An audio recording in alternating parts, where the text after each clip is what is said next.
What is up, Bold Nation, and welcome to today's video, guys. Today we're going to be talking about what is the best weapon to cause blood buildup and do the most amount of damage using a blood build. Now, it's going to be very interesting because the weapon I'm going to mention is probably a weapon that you probably know about, but you kind of don't consider it to be a blood buildup weapon. So it's going to be very interesting what we're going to be talking about today. So if you guys find this video helpful and informative, do me a huge favor, guys. Drop a comment, drop a like, but most importantly, hit that like button, guys, because it does help us out with that algorithm. So, let's take a look at the weapons we currently have available. So, as you guys may remember, earlier this week we made a video on the best arcane weapons. Now, the majority of you guys should already know that arcane scales up blood loss, and blood loss right now is currently like the meta in the sense for PvP, PvE, because since we got that patch, a lot of these weapons actually got scaled to what they're supposed to be scaled to. And a lot of people are migrating to find out what's the best weapon to use to have blood buildup. So I have a couple weapons. Some of these weapons I mentioned in the arcane, I went a little bit more in depth in them on that video. But these are the weapons we're going to be talking about. So we have the Reduvia, which are a set of 2 daggers that we have available that cause blood buildup up to 97%. That is a very big number, because the weapon that almost everybody's using is the Rivers of Blood, and that's a 78 blood buildup. So what that means, guys, is that blood buildup is going to take up to that 78%. I keep saying percent, but it's 78 damage, right? Now, there are other weapons. The majority of these weapons are scaling like at 55, 45, but these are the hardest hitting ones that we currently have in the game. So we have the Reduvia, we have the Rivers of Blood at 78, we have the Pole Blade hitting 83. So if you guys see the difference here, 83 from 78, this one's actually hitting pretty hard. This one's even harder. We also have this one, which is the Morgoth's Cursed Sword. That one's hitting at 90. And we have the Sacred Spear hitting at 92. So as you guys see, these are really hard hitting weapons. And these are the weapons that everybody's kind of making videos on and saying, you should use this, you should use that, because those weapons are hitting pretty fast. Now, of course, some weapons have a different advantage more than other ones. For the daggers, you could actually dual wield these, which makes it really good. So that means your blood buildup will be constantly with both weapons. This one has a massive AoE damage, which does a ton of damage.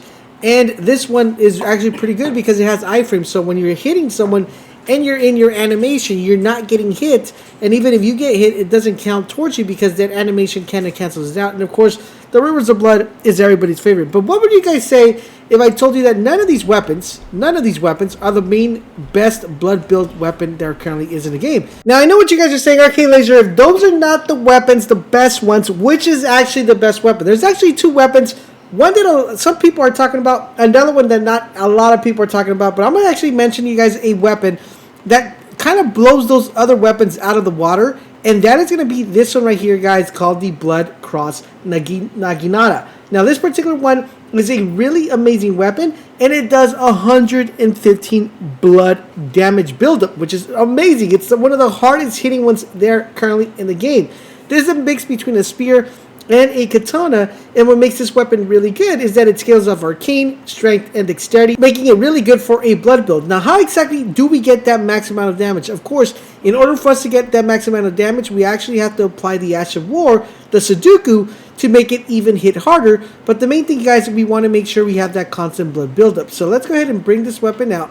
Let's equip it here and show you guys the damage that it actually does. But guys, don't worry about it, because this is not the best one. It has a really high number, but I'm still going to show you guys exactly what is the hardest hitting one. So we're going to go here and we're going to equip this weapon. I'm going to show you guys how much damage this does. And this is just on one individual hit, guys. But before we do that, of course, we're going to do this right here, which is going to give us a little bit of blood loss, allowing us to get that extra damage. And then we're going to hit this guy real quick. 2,000 damage, guys, on just one individual hit. So really hard hitting weapon, as you guys see right here. So it does a ton of damage. We're able to do a lot of stuff. But what do you do if I actually told you guys, okay guys, that one does 2,000 damage, we could actually double that? And how do we do that? Well, I'm going to tell you guys exactly how we're going to do that. So in order for us to do that, we have to switch to another weapon, which is the weapon that is the best blood loss buildup weapon currently right now in the game, and that is the UCHIGATANA. Now, this particular weapon, guys, is amazing, but when you look at it in number, you see it for the first time, and you take a look at it, you say, wait a minute, Laser, I actually have that weapon, but it only says it does 45 damage when I equip this weapon. What do you mean it's the best blood weapon? Well, when this weapon gets the Ash of War applied to it, and that is the Sudoku Ash of War, it actually does 115. So if you guys notice right here, this one does 45, this one does 115. So there is a big difference. So how exactly do you do this? Well, let's go ahead and show you guys. So you're going to go to your site of grace, and you're going to go to the Ash of War, and you're going to apply the Ash of War needed in order to level it up, which is called the Supuku. Now, once you apply the Supuku, you're going to apply the blood loss, and now both of them will have 115. But in order for these to proc at the same time, you're actually going to need to do the Sudoku on both of these swords. And this is where people kind of mess up and don't get the right system. So I'm going to show you guys exactly what you need to do in order to apply the Sudoku to both of the swords. Now, before I show you guys that, I do want to let you guys know at the end of the video, I'm going to show you guys where to get the sword and also where to get the Ash of War, so you guys know exactly where to get everything at the end of the video. So for you guys don't want to know where to get it, make sure you stay tuned for that. Alright guys, so in order for us to be able to get double the damage of the proc when it comes to blood loss, we actually have to get these both swords into Sudoku. So how do we do that? Well, first and foremost, you guys, you're going to have to make sure you two-hand the weapon, which is going to be like this. You know, make sure you have your two-handed weapon. So now you guys are grabbing it by two hands. And then you're going to apply the Sudoku on that weapon. Once the Sudoku is applied on that weapon, then you guys need to go and do the same thing to take out the other sword. So you see one sword already has the Sudoku. Now we have to apply it to the second one. And now we have both swords with the Sudoku. Now what you want to do is you want to make sure you double hit this character when you actually hit him. Alright, so there's two ways of actually doing this. Number one is jumping and hitting. That will do 2 swipes of the sword. The other one is crouching and hitting like that. So you can kind of like a Ninja Gaiden style. Alright, so now that you know how it works, let me show you guys what we're going to do in action. The main secret here, guys, is making sure we apply the Sudoku to both swords, and we want to make sure that when we hit the enemy, we actually hit him twice, because sometimes people just hit him once.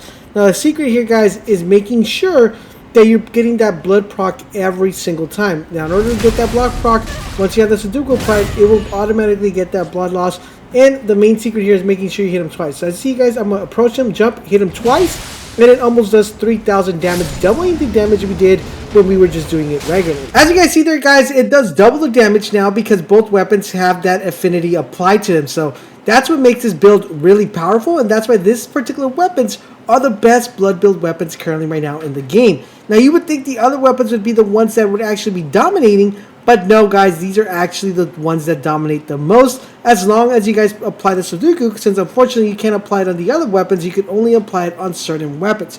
And there you guys have it. That's how you get the best blood buildup weapon currently right now in the game. Now, I'm going to show you guys where to pick up this weapon, and also where to pick up the Ash of War, so you can put this setup together. Now, I will have a guide for you guys of the best kind of buildup for this, so if you guys want to know what the best build is, make sure you comment in the comment section down below. Laser, show what's the build, because it's a little bit different than what people are currently running.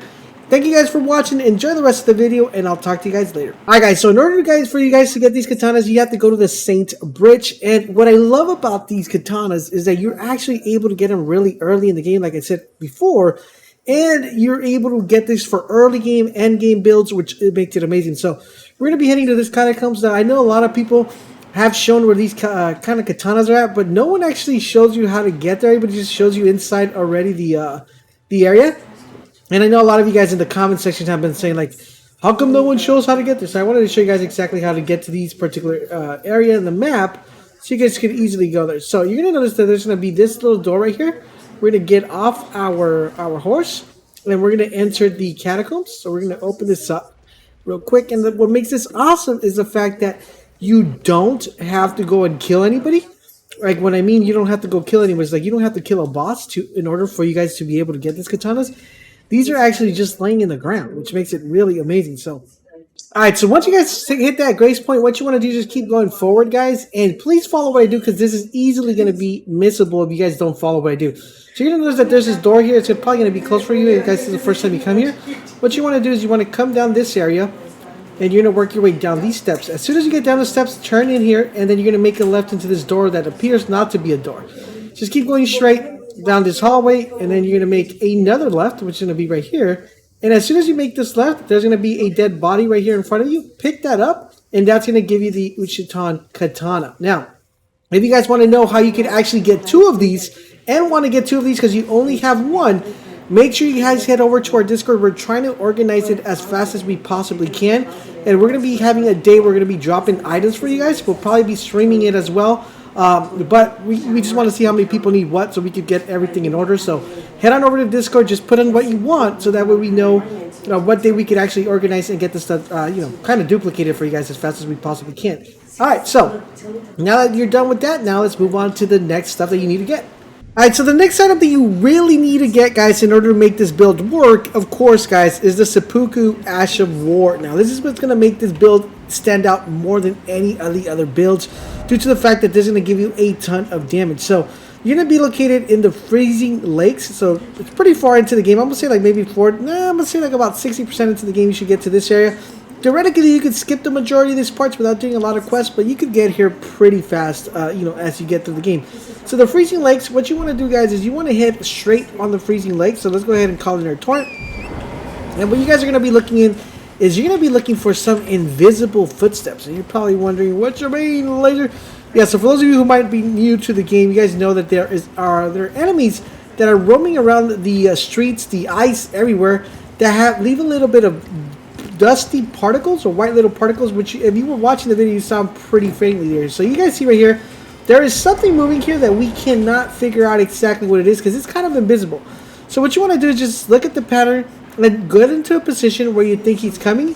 As soon as he comes in, you want to make sure you melee or hit before he arrives at you, so you can go ahead and kill him or bring him down. So we're just going to wait for him to cycle around once again.